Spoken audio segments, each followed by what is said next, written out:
to you as a guide, so you need to question what you were given. I not believe, boy, you go a hell or you blaspheme if you question and all these things. Okay? It's fear tactic that is designed to keep you right where you are at. Okay? That's just my view. But anywho, if you have your book Bible or your Google Bible, go ahead and open it up to the book of Joel. You know, remember, I know people don't misconstrue my presence here as being anti Bible, anti God, or anti religion. Me just don't endorse, I'm not anti anything. I just do not endorse any particular religion or denomination on my channel. All right. If you want to find somebody who endorse religion, then you all know where to go. You all got your devices in your hand. You all know where to go. But I do not endorse any particular religion or denomination. All right. When I'm here, I just read for us. Come and say a lot of you don't want to read the Bible. All right. Not true, Ghanaians, girl. Yeah, a lot of people can't be bothered with reading the Bible. And them just say, all right, because we never believe the Bible. Me I go one place named heaven. What is this? What is this? Yeah. So, oh. So therefore, I am reading for you. I remember saying me no understanding, you know. Yeah. What just Winsome, good morning, sister Winsome. How are you doing? Happy Saturday morning to you, my love. Winsome say yes. I eat your do. Oh, you talk so. What do you mean, sister Winsome? What do you mean exactly? Talk to me. Come in and get what you mean. Me not endorse the religion, sister Winsome. Me not endorse the religion. Me not endorse the denomination. I'm not anti nothing. I just tell it as it is. I read the Bible and I say what is on the pages. I don't make up nothing. I don't add anything to it. I'm just reading it in my efforts to understand it for myself. Because I must understand what I'm reading. Even though, as you all have been with me, a whole lot of things in the Bible, when I read it, I don't understand it. And I'm sure I'm not alone. And even if I am alone, I don't have a problem with being alone in the misunderstanding of what I've read. You know, that's why I have to read twice and three times. And that's why I have to, communicate with others who have read the Bible so that we can share thoughts, share ideas. And I invite you as well to share thoughts and share ideas with me when we are reading the Bible, because it is supposed to be a learning experience, not a judging experience. I don't know anything. I will admit that. I don't know. I'm just reading and trying to understand it as I go along. Right, Gary and Doris? That's what I'm doing. So if you have something to contribute, like Sister Winsome has always done, if you have something to contribute, type it in the chat and let's talk about it. Your understanding of the text could very well bring us closer to an understanding of what we are reading than I might be able to in that particular instance. And so I welcome you to type in the chat and tell me what you think about what we're reading. Okay, fair enough? Okay. So this morning, Sister Winsome, before you ask me where we reach, we are on the book of Joel. Boy, we are going, guys, we're almost at the end of the Bible.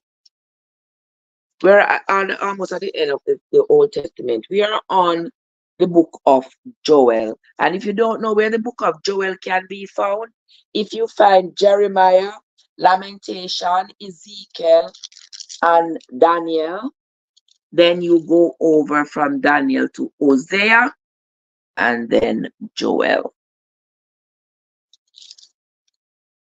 Okay? Let us begin. Sometimes when sometimes I talk too much before me start the reading of the Bible. But you know, when some there have to be a little prelude, you know what I mean? Before I just jump into the reading of the Bible.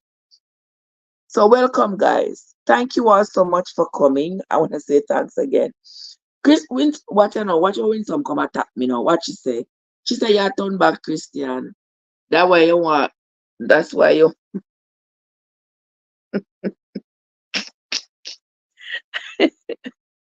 I want me to attack me, so sister. When some I want me do to you.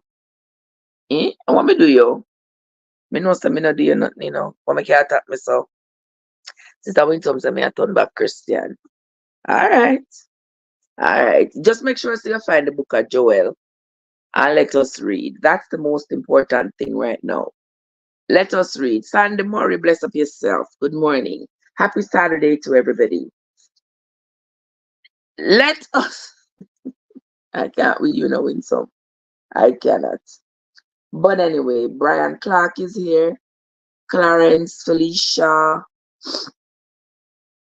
Dorothy. Welcome everybody. Thank you all so much for stopping by. All right, let us begin. The book of Joel. The word of the Lord that came to Joel, the son of Pethuel. Now, one other thing, you know, guys, I want you all to remember is that the text in the Bible, that is, these texts in the Bible are written by different Jewish people at different times. The Bible was not written in one at all at once. And furthermore, I will tell you the Bible was not written. The Bible was compiled. So for those of you who like to tell me that the Bible was written by men inspired by God, go back and read the Bible for yourself and do your little research and then I'll come back and tell me if that sound right coming off your tongue. The Bible was not written by anybody, inspired by anybody. The Bible was compiled. Miss that again. The Bible was compiled.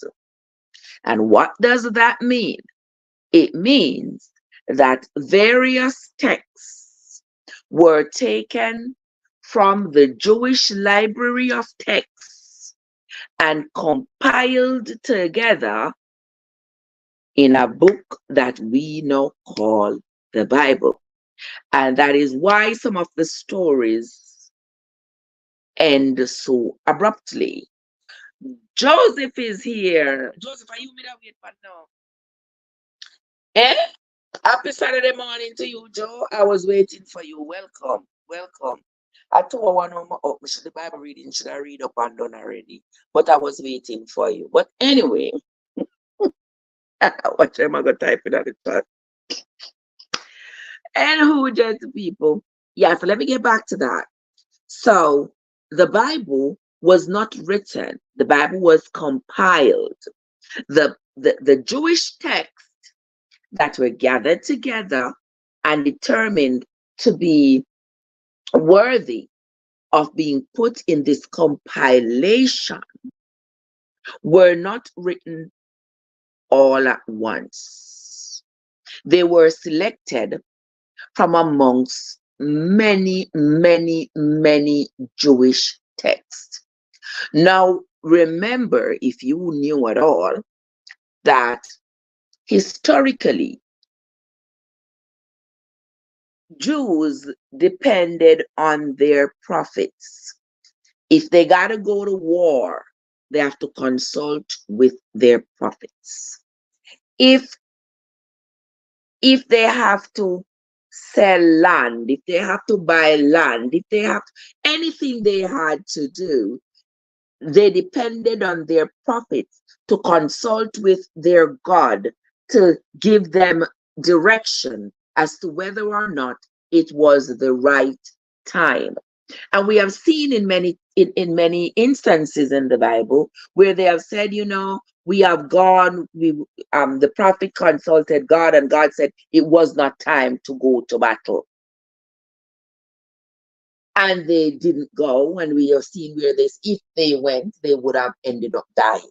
If you all remember the story of Ahaz, I use Ahaz as an example all the time, because the story of Ahaz, when Jehoshaphat came and told Ahaz that, a 3 year now, a 3 year now, we not fight with Syria for Ramoth Gilead, 3 years now, we not have no war. A time now for we go fight with them. Because remember, Ramoth Gilead, our forefathers' place. Our forefathers, they don't left them with the whole of over there so they feel we. And the Syrian them come and them take it over. And we are going to fight them to get it back. Now remember, before Ahaz made that decision that they were going to go fight Ramoth Gilead, they were going to go fight Syria to regain possession of Ramoth Gilead. What did he say to Jehoshaphat? Remember, we got to go consult with the prophets. How many prophets did Ahaz call up together? Ahaz called up 400 prophets. 400 prophets to find out if it was okay for them to go fight Syria to regain custody of Ramoth Gilead. 400 prophets. Now, what a piece of confusion. If you got to do something, Paul Watson, you have to do something and you have to get the advice of 400 people. That's what's the confusion that? Yeah, right, Francois? That's a lot of confusion. And when all those 400 prophets came forth, and he has asked them, what do you think? What do you think if we go fight the Syrian them to get back Ramoth Gilead? All of them say yes. God say you have to go. God say yes, you have to go fight them. Right, Ginny? To get back. And I see my sister Miss B in the place. Hey, Lady Bug, how you doing, my love?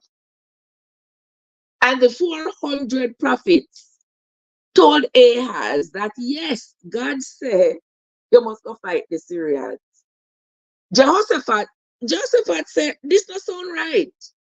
How comes the whole 400 of them say yes, you have to go fight? Nobody no say no. Nobody, you don't know nobody else, no other prophet where you can ask. Look, we ask our next prophet, man. Because I not trust them, man. Yeah. Or the one of them just forward out so and say, yes, God say you fi go. Ahaz say, some no one prophet down the road. That prophet the name Micaiah. But me and the man they not too green now. Cause the man they, no matter how I consult him never have nothing good to say to me. So me don't like him. Me hate man like a dose of poison. Me don't like him. Josephat said, well, me think him you need for go talk to. Him you need for go ask. Him say, all right. Him call the officer and say, go on down away name this today. But see if you see the man that was claimed him a prophet named Micaiah. Tell him to call him. When Micaiah came, even today they just follow their religion without logic. I tell you why now, without logic, without reasoning. Without reasoning. Exactly. Them just a walk like a blind Bartimaeus. Them just, people say jump and them jump. People say run and it's in the Bible, so run. And you pick up yourself and you run, go and brute force speed. And you not stop to ask yourself, how where me I run go? And now where me I run for? Let me get back to the story. So when he sent the officer to go find Micaiah came. Remember saying Ahaz already not like Micaiah because everything Micaiah say, everything Micaiah prophesied for him, it was never in his favor. So I'm not like Micaiah. So when Micaiah come, he asked Micaiah if he was supposed to go fight Syria for Ramoth Gilead. Micaiah said to him, I see Israel like a sheep, a flock of sheep without a shepherd, roaming the mountains of Israel. What does that mean? That means he sees Ahaz dying in that battle and leaving the children of Israel without a leader, without a king. What did Ahaz say? Ahaz said, Jehoshaphat, me not tell us that this man don't like me. Me not tell us that this man never gonna prophesy nothing at all good about me. You hear what the man say? You hear what the man say? Me don't want to hear that. Me don't want to hear that. But Micaiah tell him that that's what he could see. Now Zedekiah, he was so full of himself. He thought, well, I am a chosen prophet. Yeah, God love me. I am a chosen prophet. You know them people with the ego. So him now go build this, I don't know what you call it, this armor. He built this armor with some 2 horns in it. So God tell him to go build this armor and bring this armor, said them to wear this armor for go to war with Syria because they're going to win the war with Syria. So when Micaiah said what he could see in his vision, what he could see, Zedekiah never liked that. So what Zedekiah do?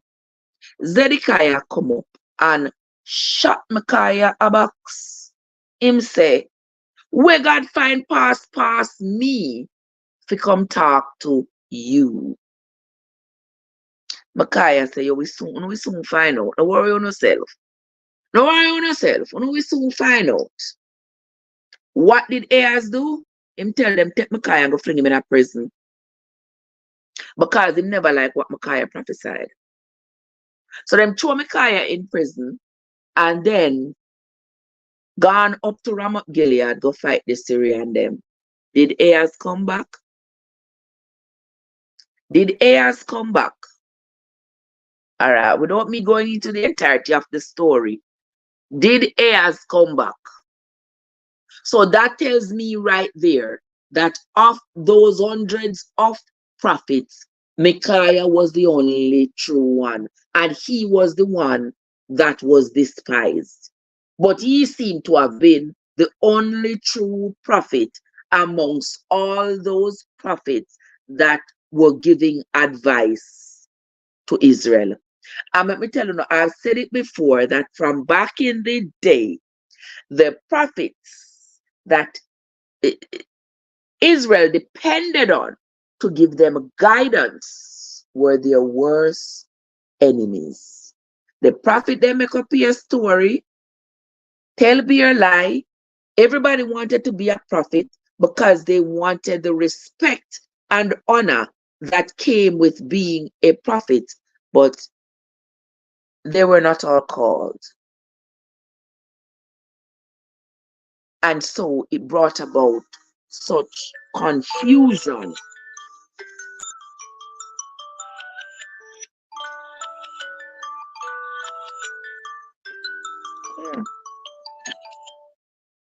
Yeah, they were not all called.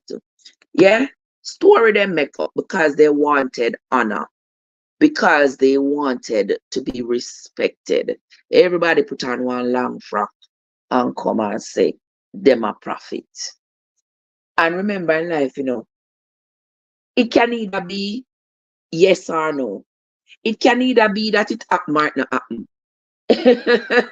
You understand? You understand?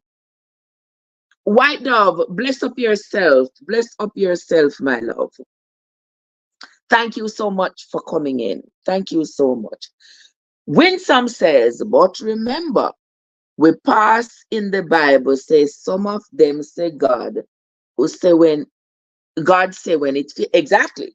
We have seen even in the Bible, we have seen it written that some of these prophets were false. Remember, Jeremiah come out and lick out against everybody, and he identified people we thought was fake, but Jeremiah himself was a traitor to the Jewish people. I'm not going to get into why I say that this morning, but for those of you who have been here with me, you all know how I feel about him after having read the book of Jeremiah twice. My feelings towards him hasn't changed because he was another one. He was another one.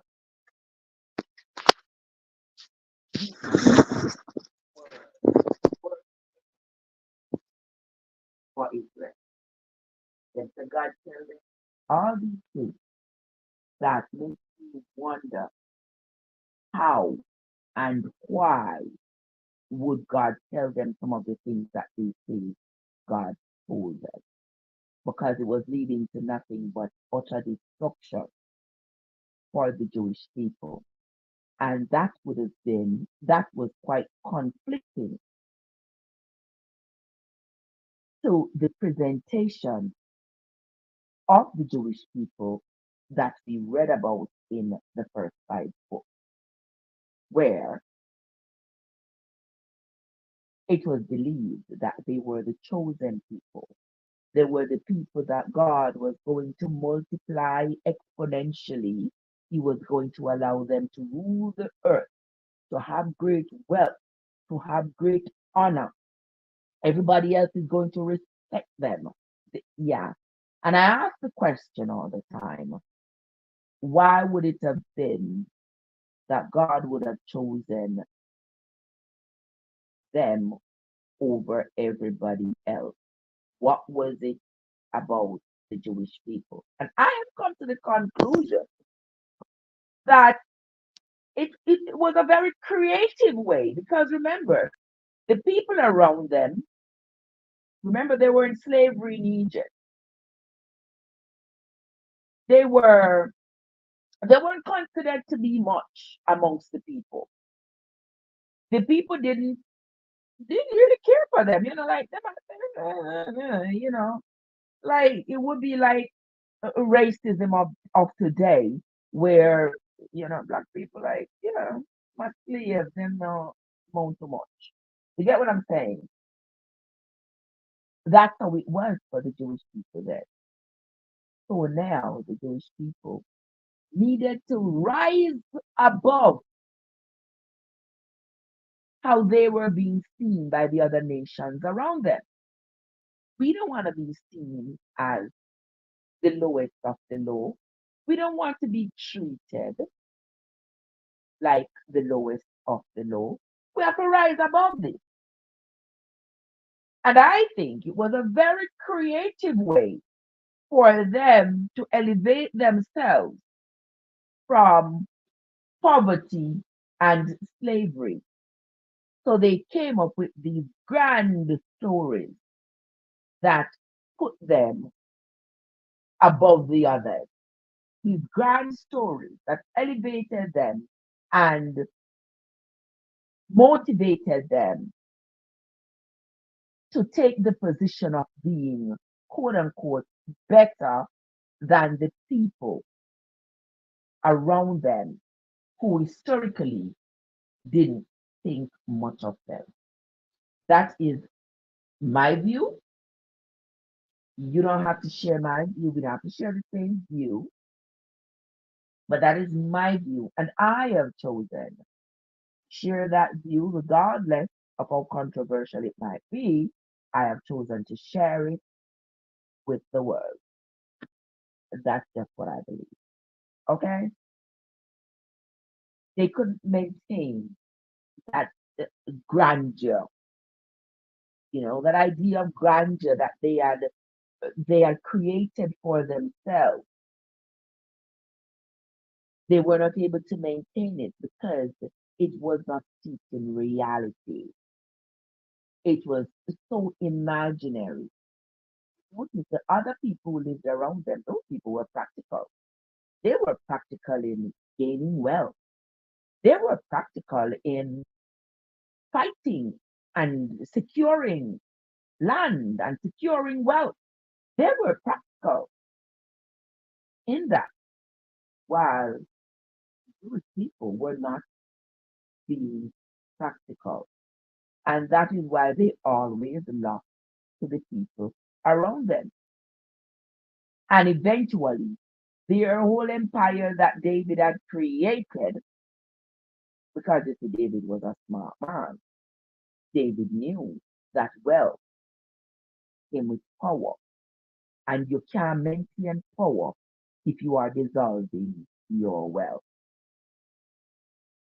So David made sure that each time, remember David and the Syrian king of his time were very good friends, and every time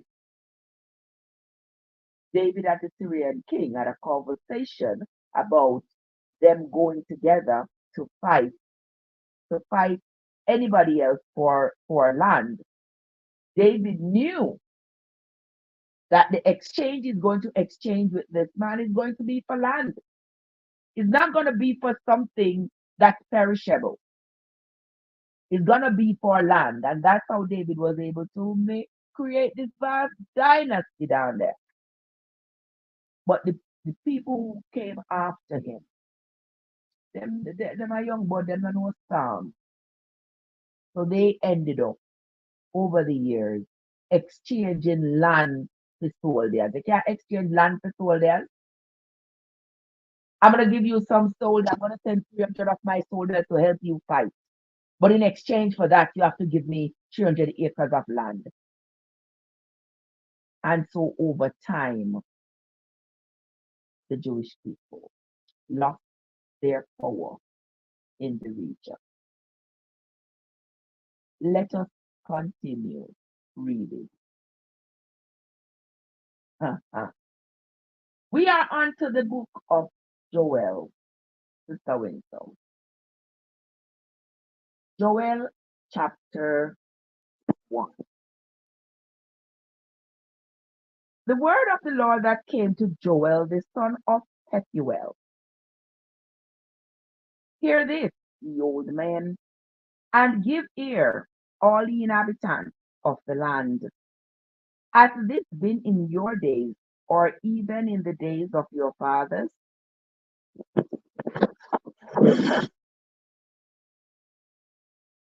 Jamaica overseas is here. Blessings, my brother. Oh, wait, sometimes I put my mouth on the phone. I put the phone behind me because I was charging it. It was about to die. Oh, sorry, Sister Winsome. I'm sorry. All right, now you have me. Are you hearing me better now? Lord, I know my mouth is loud, but mighty God. Sister Winsome. Let us continue, gentle people. Alicia D. Lewis. Oh, no, Alicia Ashley. Okay, let us continue. Verse 3. Tell ye your children of it, and let your children tell their children, and their children another generation, that which the palmer worm hath left hath the locust eaten, and that which the locust hath left hath the cankerworm eaten, and that which the cankerworm hath left hath the caterpillar eaten. Awake, ye drunkards, and weep and howl, all ye drinkers of wine, because of the new wine, for it is cut off from your mouth. For a nation is come up upon my land, strong and without number, whose teeth are the teeth of a lion, and he hath the teeth of a great lion. He hath laid my vine waste, and barked my fig tree. He hath made it clean bait, and cast it away. The branches thereof are made white. Lament like a virgin girded with sackcloth for the husband of her youth. The meat offering and the drink offering is cut off from the house of the Lord. The priests, the Lord's ministers, mourn. The field is wasted. The land mourns, for the corn is wasted. The new wine is dried up. The oil languishes. Be ye ashamed, O ye husbandmen. Howl, O ye vine dressers, for the wheat and for the barley, because the harvest of the field is perished. The vine is dried up, and the fig tree languishes, the pomegranate tree, the palm tree also, and the apple tree, even all the trees of the field are withered, because joy is withered away from the sons of men. Gird yourselves and lament, ye priests. Howl, ye ministers of the altar. Come, lie at night in sackcloth, ye ministers of my God. For the meat offering and the drink offering is withholden from the house of your God. God bless up your nice clean self. Grace, William, and everybody else that's in the chat. Jamaica Overseas TV. Bless up yourself. We are on to chapter 1 of the book of Joel, verse 14. Sanctify ye a fast, call a solemn assembly. Gather the elders and all the inhabitants of the land into the house of the Lord your God, and cry unto the Lord. Alas, for the day of the Lord is at hand, and as a destruction from the Almighty shall it come. Is not the meat cut off before our eyes? Yea, joy and gladness from the house of our God. The seed is rotten under their clods. The garners are laid desolate. The barns are broken down, for the corn is withered.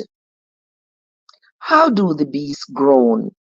The herds of cattle are perplexed, because they have no pasture. Yea, the flocks of sheep are made desolate. O Lord, to thee will I cry, for the fire hath devoured the pastures of the wilderness, and the flame hath burnt all the trees of the field. Hey Audrey, what's up? Kiki, Toby. Verse 20 of Joel chapter 1. The beasts of the field cry also unto thee, for the rivers of waters are dried up, and the fire hath devoured the pastures of the wilderness. Anika, here ends the reading of Joel chapter 1. We are going to move on to Joel chapter 2.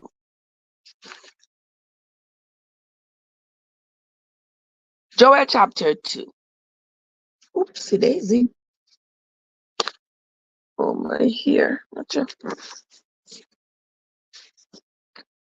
Joel chapter 2, my people. It says, blow ye the trumpet in Zion, and sound an alarm in my holy mountain. Let all the inhabitants of the land tremble. For the day of the Lord cometh, for it is near at hand. A day of darkness and of gloominess, a day of clouds and of thick darkness, as the morning spread upon the mountains. A great people and a strong, well, could be say It should have said a great and strong people. It said a great people and they're strong. But we're going to read it. We're going to read it like we would if it was written today. We are going to say a great and strong people. There hath not been ever the like, neither shall be any more after it, even to the years of many generations. A fire devoureth before them, and behind them a flame burns. The land is as the Garden of Eden before them, and behind them a desolate wilderness. Yea, and nothing shall escape them. Andrea is here, Joe is here. Blessings to everybody who is here. Bella is here. Verse 4 of chapter 2 of the book of Joel. The appearance of them is as the appearance of horses, and as horsemen, so shall they run. Like the noise of chariots on the tops of mountains shall they leap, like the noise of a flame of fire that devours the stubble. As a strong people set in battle array. Before their face the people shall be much pained, all faces shall gather blackness. They shall run like mighty men. They shall climb the wall like men of war. Let's read that again. Verse 7. They shall run like mighty men.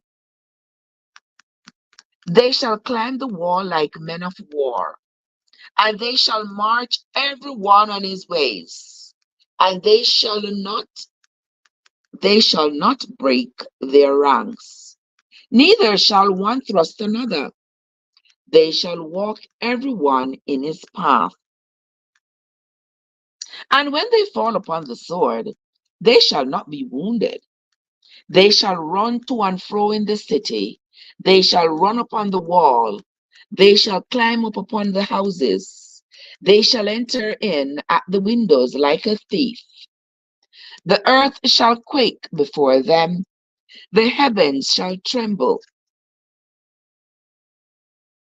One of the people, I which them him a talk about.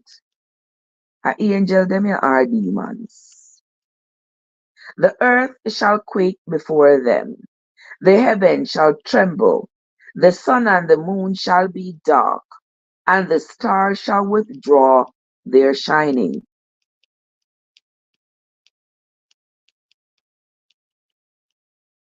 What the biblical people them there? How would them talk about angels or demons? It not sound like demons to me because demons wouldn't be able to make the sun stop shine and the moon and the stars. What do you all think, lovely people? Wanna talk to me? Where can they? Can talk to me. Tell me what this is saying right here.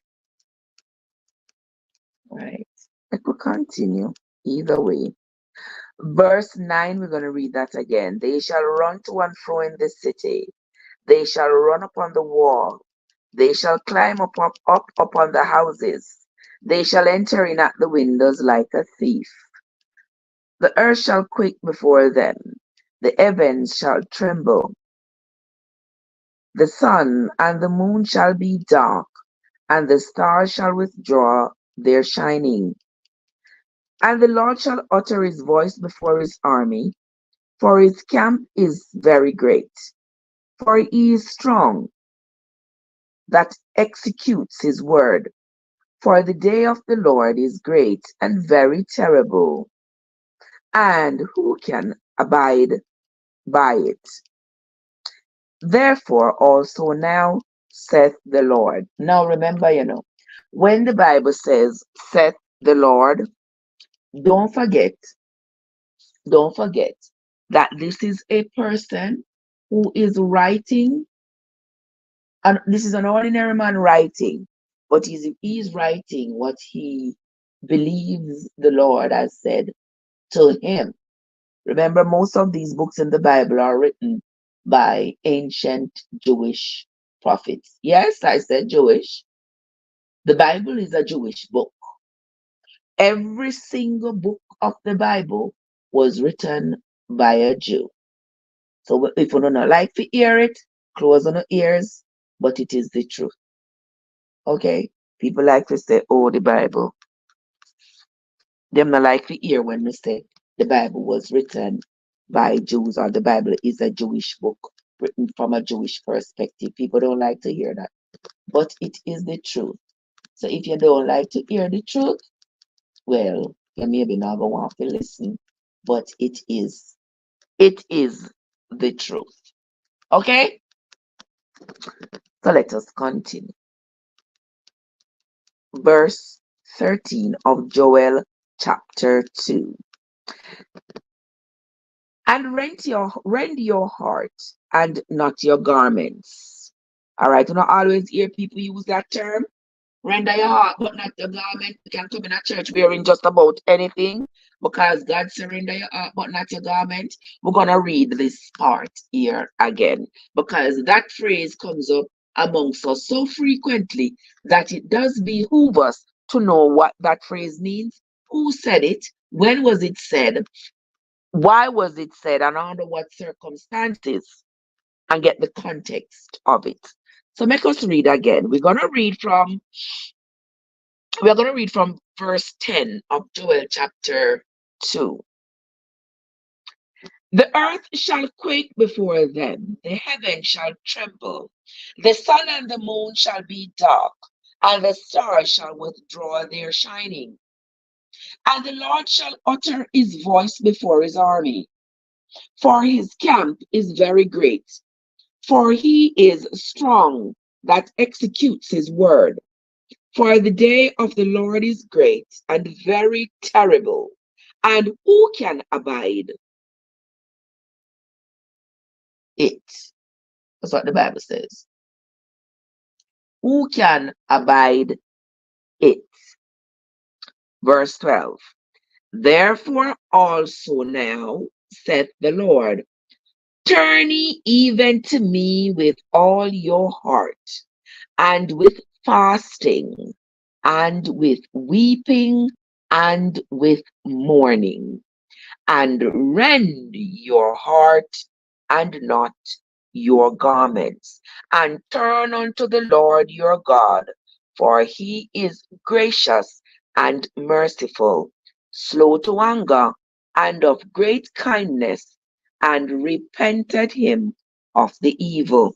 Now I am going to pause right here to have a little chat with you. You see, when the book of Joel, Bible never said that. Now, I'm pausing here for a little explanation. Now, when the book of Joel, chapter 2 and verse 13 says, the Lord says, rend your heart and not your garments. People for generations have misinterpreted that verse right there. You ever see somebody come to church and them are wear maybe one short skirt or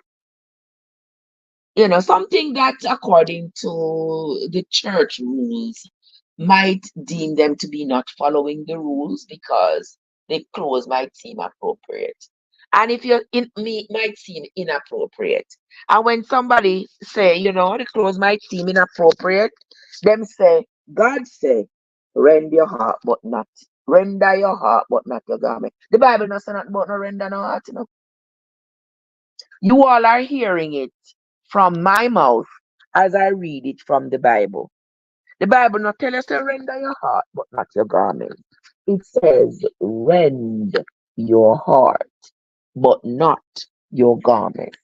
What does the word rend in the Bible mean? That's the question. Now, you all remember when, hold on, Othelia, that was her name? That was her name, right? Called Othelia, Joash's grandmother. Now, you all remember when she, y'all remember when she had ordered all of her grandsons to be slain? She ordered all of her grandsons to be slain so that she could ascend to the throne of Israel. One of her grandsons was stolen by his aunt and hidden. I think that was Joash. His aunt hid him from his grandmother. His grandmother killed all of his siblings after their father had died. Because remember, Athelia, yes, Athelia. Thank you, Claudia. See, I like when the people in the chat remember stuff to kind of catch me up, you know. Yes, Athelia. After she wanted to be king of Israel, queen of Israel, then she wanted to be. After her son passed away, she ordered her grandsons to be slain so that she could take over the throne. After Joash became old enough, he wasn't even old enough because he was still a kid, but after the elders had appointed Joash to be king, and they planned the ceremony to install Joash as king of Israel, even though he was young, but he was the son of the king who had died. So it was his place to be king, not his grandmother's place to be queen. When she entered into the temple and saw that the person they were appointing to be king over Israel, which would end up deposing her, what did she do? According to the Bible, she went out and she rent her clothes. What that mean? She tear off the Jesus before I did. She tear off our clothes. That's what it means. People used to tear off their clothes out of respect. Who is here? I'm doing great. Who is Craig? Craig, how you doing, my love? How you doing? Good to see you. Good to see you. My phone nearly dead in the middle of the live. Whenever I hear this. All right. We have to make it get a little bit of juice there. So, okay, guys. So it says she render clothes, meaning she tear off our clothes. The woman king. Yes, God. She was the first woman king of Israel. Okay? So whenever you hear the Bible talk about somebody rending their clothes, it means that them rip off them clothes because of, out of respect, I should say, out of respect, desire for repentance, to show that they are sorry for whatever it is, to show that they are sorry, angry, in disbelief, repentant, something like that. They would rip off their clothes and they call it rending of their clothes.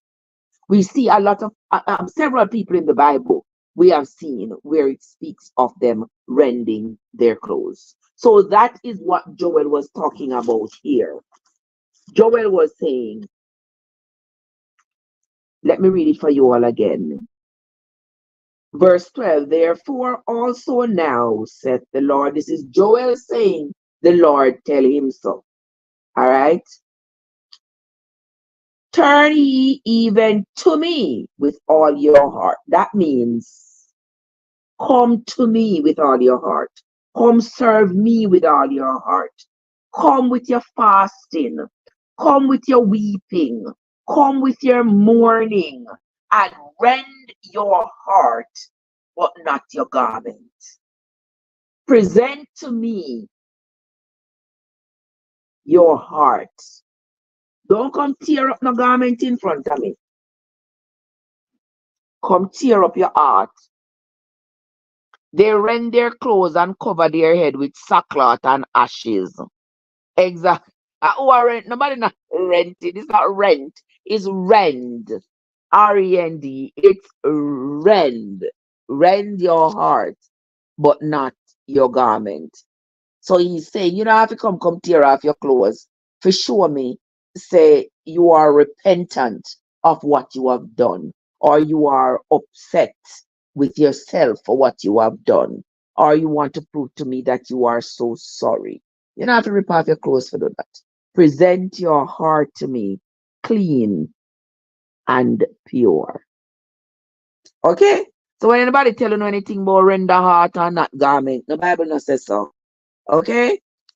All right. So now we have discovered another truth in the Bible. Let us continue. Craig, me soon forward. Let us continue, my friends. Verse 14.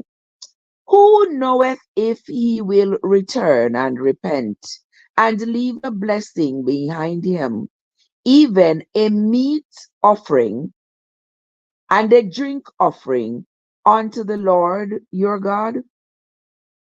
Blow the trumpet in Zion, sanctify a fast, call a solemn assembly. Gather the people, sanctify the congregation, assemble the elders, gather the children, and those that suck the breasts. Let the bridegroom go forth of his chamber, and the bride out of her closet. Let the priests, the ministers of the Lord, weep between the porch and the altar, and let them say, Spare thy people, O Lord, and give not thine heritage to reproach, that the heathen should rule over them. Wherefore should they say among the people, Where is their God? Then will the Lord be jealous for his land and pity his people. Bless up yourself. Love you too, my dear. Bless up yourself. Let me see what it says. Maybe later have to be some. Okay, my love. No problem at all. No problem. No problem. Be safe. Be safe. Let's continue.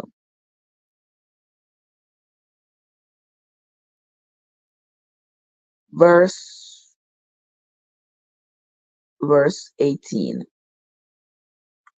Then will the Lord be jealous for his land and pity his people. Yea, the Lord will answer and say unto his people, Behold, I will send you corn and wine and oil, and ye shall be satisfied with it. And I will no more make you a reproach among the heathen. Now, you all remember I told you all that the Jewish people were really considered a reproach among the other people who lived amongst them. Plumber, bless up your nice clean self. How you doing, my love? Yeah. So remember, I told you that the Jewish people were considered to be like, like second class citizen, like, not even second class citizen. The people them around them never count them. Let me just say that. They were enslaved, they were looked down on. They weren't considered to be anything of anything. And so that is why I concluded that they wanted to rise above their current circumstance. And that was why Moses came up with this creative way of bringing his people above their current circumstance. Yeah. It's like let me see which nation. Who was a good leader that wanted the best for his country? I'm trying to think of a country. Let's look at Libya. Let's look at Libya that was under the rule of Gaddafi for all these years. Do you all see how the people of Libya, if you all don't know, go and go look how Gaddafi wanted nothing but the best for his people. Gaddafi ensured that his people, everybody, didn't want one set of people to be wealthy and the rest of the people to be poor. He wanted wealth to be stretched across the entire Libya. He always posited that Libya had enough resources, that the Libyans should not be beggars. The Libyans should not depend on the West for anything because they had more than enough resources to go around so that everybody could be satisfied. And that, in my book, represented a good leader, a leader who wanted the best for his country and his fellow men. And this reminded me of Moses. Moses wanted the best for the children of Israel. Moses lamented the unfair charters that bounded the children of Israel to slavery. Moses despised those things, and so Moses came up with this creative, outlandish order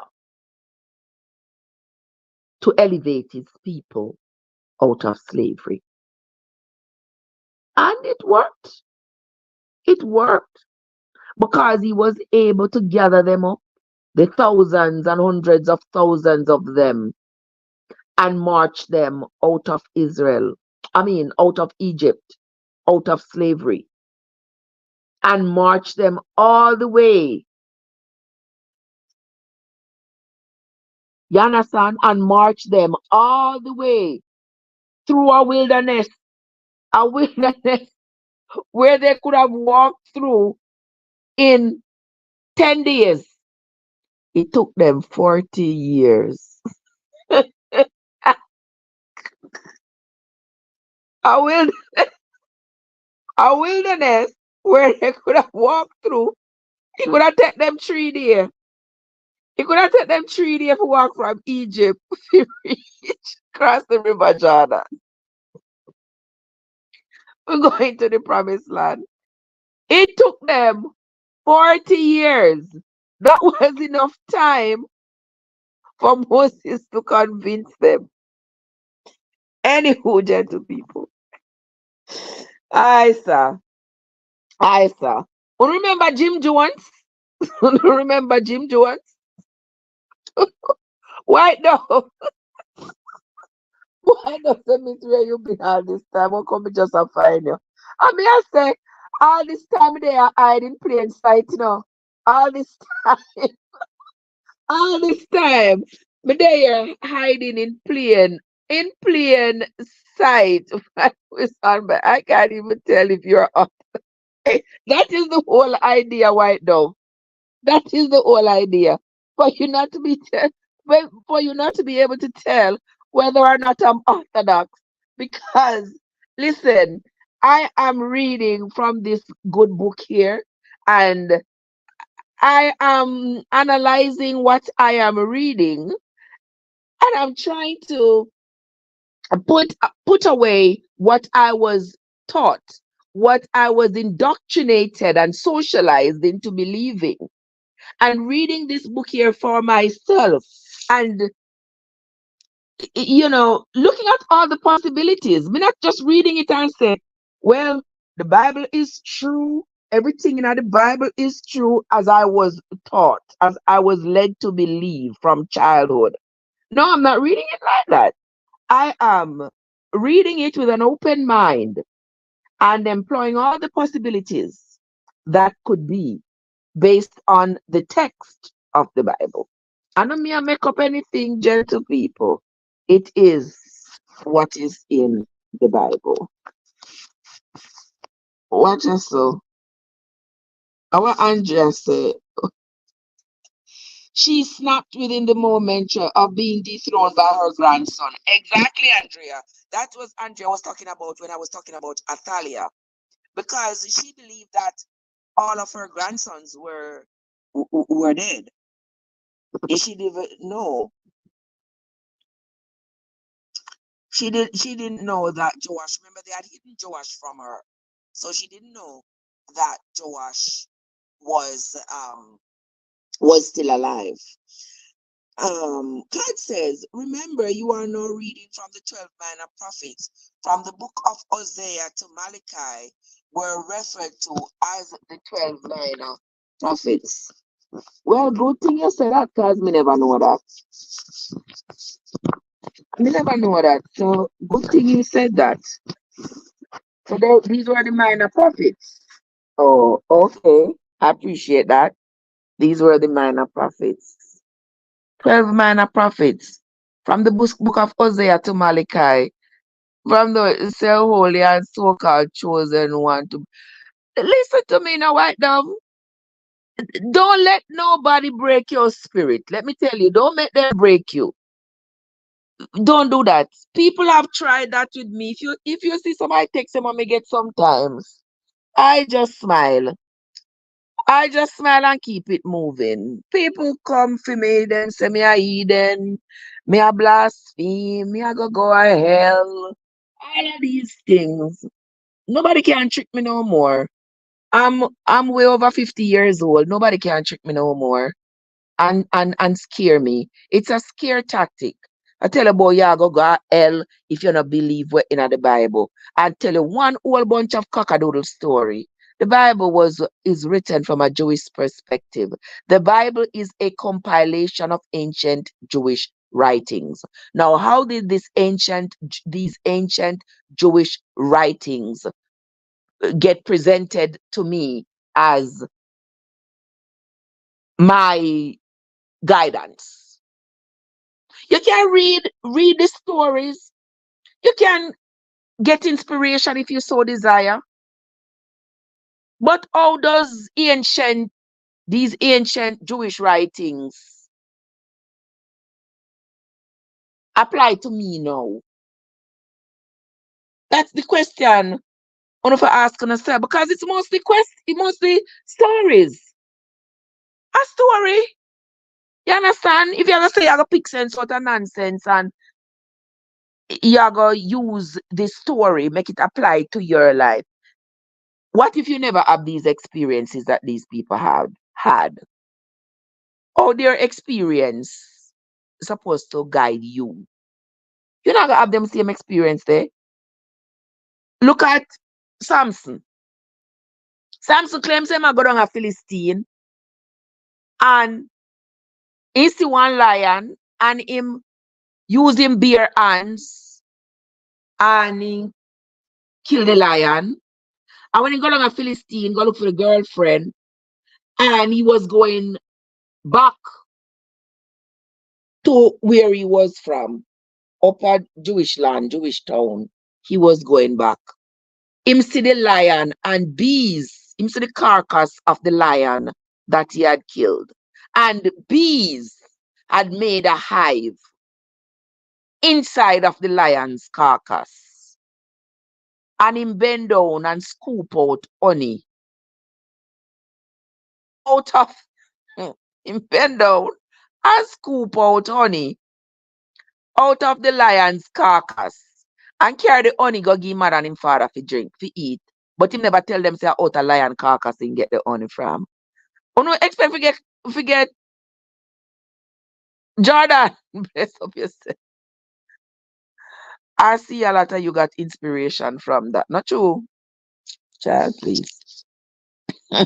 Uno go and go look for one lion for strangle. And when you strangle the lion, you come back and we can talk. Okay? All right. Let us continue. Let us continue with this, with the reading. Hold on there, guys.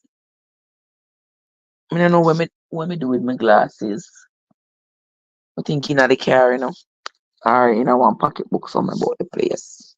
But anyway, let us continue. Verse 20, me I go read again. It says, but I will remove far off from you the northern army, and will drive him into a land barren and desolate, with his face towards the east sea, and his hinder part, that means his behind, his back part, and his hinder part towards the utmost sea, and his stink shall come up, his stink, and his stink shall come up, and his ill savor shall come up. AG, bless up yourself, because he, watcha, uh-oh, hold on the people. Something went wrong here, so something went very wrong. Okay, let me read that again. And his stink shall come up, and his ill savor shall come up, because he hath done great things. AG, AG, any day I get to put, every day I get to put that big foot up. Trev, don't say that, don't say that, don't say that, don't say that. Me not, me not go. AG, why you provoke me this morning? When you see me come and read the Bible this blessed Sabbath morning, why you come and provoke me?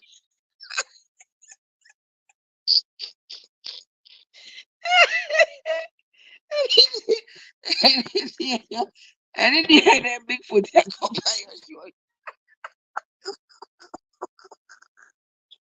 That is so wrong, Trev. But anyway, it sounds funny to me to say it. So I remember guys, this is my space. So not gonna hear me being funny and crazy at the same time. But anywho, blessed one, AG, blessed one, please tell AG if you stop provoke me now. Because I'm there here I read the Bible in peace. And AG come and provoke me. Alright, let us continue with the reading. Our God say, the stench, God said this stench from their carcass. But God, I don't understand how we call it strength. And then it said because they have done great things. I was listening to hear when it started talking about stench and stuff. I was here waiting to hear that somebody had done something wrong. Why stench was used. But it said because he hath done great things. So right there's a kind of have me a little bit not confused. A little bit confused right there. But we're gonna continue reading and then we will see what else we come upon. That might give us some clarity. Okay, guys? Let's continue. Verse 21.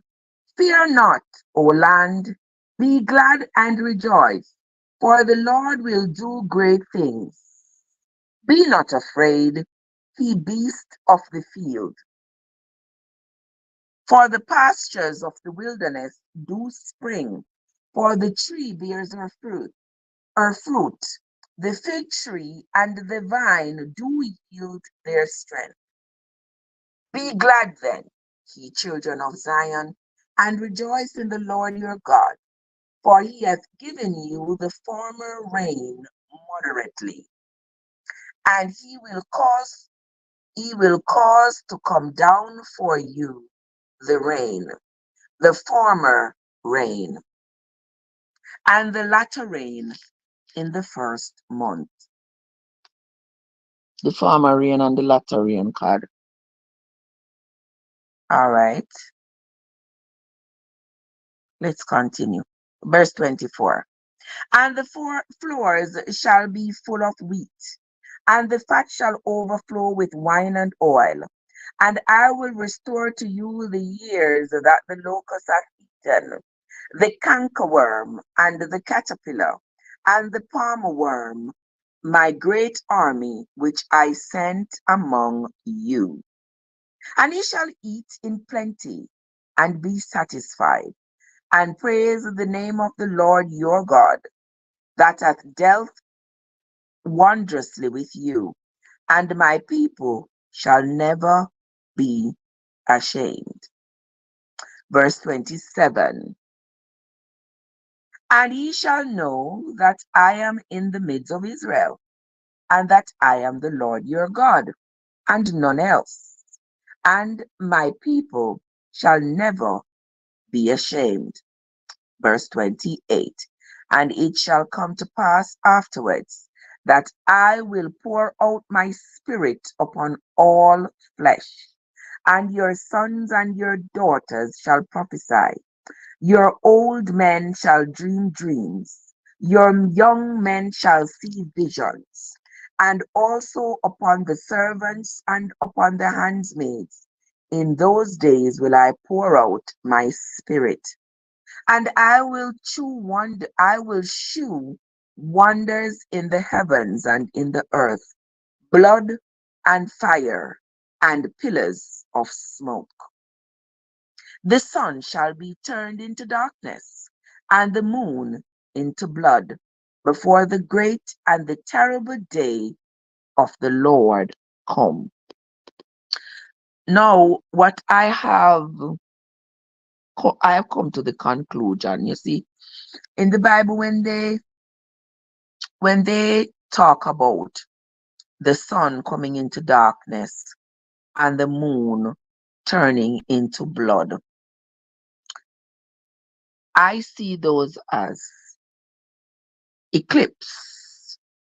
But back then, they did not they did not understand the sun going dark to mean that the earth has passed in front of the sun, blocking out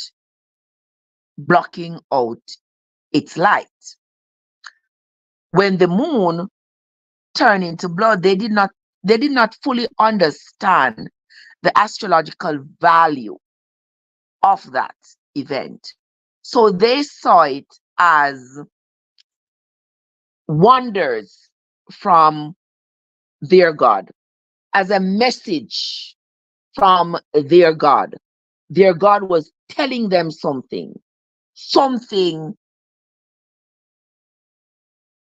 was going to happen. This was to them some kind of a miracle. Because my God, how the sun just gone dark so? My God, how the moon changed color, the moon turned into blood. Yeah, so for them, it was an epic event that they attributed to their God showing them a sign. For us, when we see the moon turns into blood, the moon gets red, we know that it is an eclipse. It is not God showing us no sign and no wonders. It is not something for you to run under bed and be afraid and start trembling in your shoes because the world is going to end. No, it's not. Back then, those people believed that it was some kind of sign and wonder. When the sky became so dark that they could not see the stars. They thought it was God sending them a message. We now know, we now know that it was no special message being sent to them. It was just an event, a galactic event, not enough serious consequences.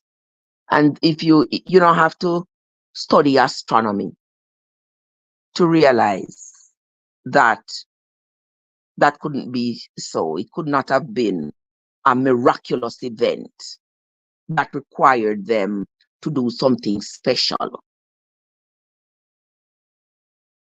Okay? With that being said, Andrea says, I was thinking of solar eclipse. Exactly, Andrea. Exactly. That's what it was. So you will find that a lot of authors in the Bible will talk about the sun turning dark and the moon turning into blood. They will talk about it with such reverence as though it was some kind of a sign that something was going to happen. And anything that happened to them immediately afterwards, they would attribute it to that event. We now know. We now know better. Okay? So much so that astrologers, so much so that astrologers can pinpoint when one of these events is going to occur. Back then, they could not pinpoint when it was going to occur, but they would know that it's going to occur again because their foreparents would have told them, so one time this sun did go dark and we couldn't see nothing. We couldn't see nothing for 24 hours. The place dark, dark like midnight. We couldn't see no star. We couldn't see nothing. A tilly lamp we have to use to see round. And me say, mighty God, everybody go down on their knee. And we pray and we pray. And me say the next day when we go out of the way, you see, the whole of my scaly animal them drop down dead. You think that had anything to do with the eclipse? They have nothing to do with the eclipse. Maybe in the darkness, man, they go slay the animal them. But from that experience, they decided that these events were going to continue to occur among us. But it is our God talking to us, telling us something, and we have to interpret that. So that's what they did. What would the Bible say about shooting stars? I don't want to say anything too soon, Andrea. I think I read something in the Bible that talk about stars falling out of the sky, and I believe those are shooting stars. Yeah, I don't remember exactly where, but I believe I read something in the Bible where it talked about the stars falling out of the sky, and those are just shooting stars. Yeah, no great religious event. Yeah, that's my view. But anyway, we are going to continue. So here they say, we're going to read again verse 27. And he shall know that I am in the midst of Israel, and that I am the Lord your God, and none else. And my people shall never be ashamed. And it shall come to pass afterwards that I will pour out my spirit upon all flesh, and your sons and your daughters shall prophesy. Your old men shall dream dreams, your young men shall see visions. And also upon the servants and upon the handmaid, in those days will I pour out my spirit, and I will shew wonders in the heavens and in the earth, blood and fire and pillars of smoke. The sun shall be turned into darkness, and the moon into blood, before the great and the terrible day of the Lord come. And it shall come to pass that whosoever shall call on the name of the Lord shall be delivered. For in Mount Zion and in Jerusalem shall be deliverance, as the Lord hath said, and in the remnant whom the Lord shall call. Here ends the reading of the book of Joel, chapter 2. That is where we are going to end the Bible reading for this morning. To everybody who came into the live, I want to say thank you all so much. I think I have talked enough as I have been reading. So there is not really much left to unpack, except I'm going to be repetitive and keep, saying what I have already said. So I'm going to spare you all this morning. All right. That is where we are going to end the reading of Joel chapters 1 and 2. I want to say thanks to those of you who came into the reading. Those of you who followed along in your book Bible or your Google Bible, thank you all so much. Those of you who contributed to the chat, I want to say thank you all so much. I sincerely appreciate you. White Dove, bless up yourself. Everybody else in the chat, Card and Winsome and Andrea, Blessed One, AG, Joseph. So many people, I can't remember everybody. But I want to say thank you all so much for coming. When we come back tomorrow, we will be reading Joel chapters 3 and 4. D, how you doing? Jordan, bless up yourselves. Plumber was here as well. Right. When we come back tomorrow, we will continue the reading of Joel chapters 3 and 4. Until then, my friends, have yourselves a great Saturday. And whatever you do, don't forget that your journey matters. Have yourselves a great day, everybody. Thank you, Sister Blessed One. Have a great day, guys. See you all later. See you later, Sister Winsome.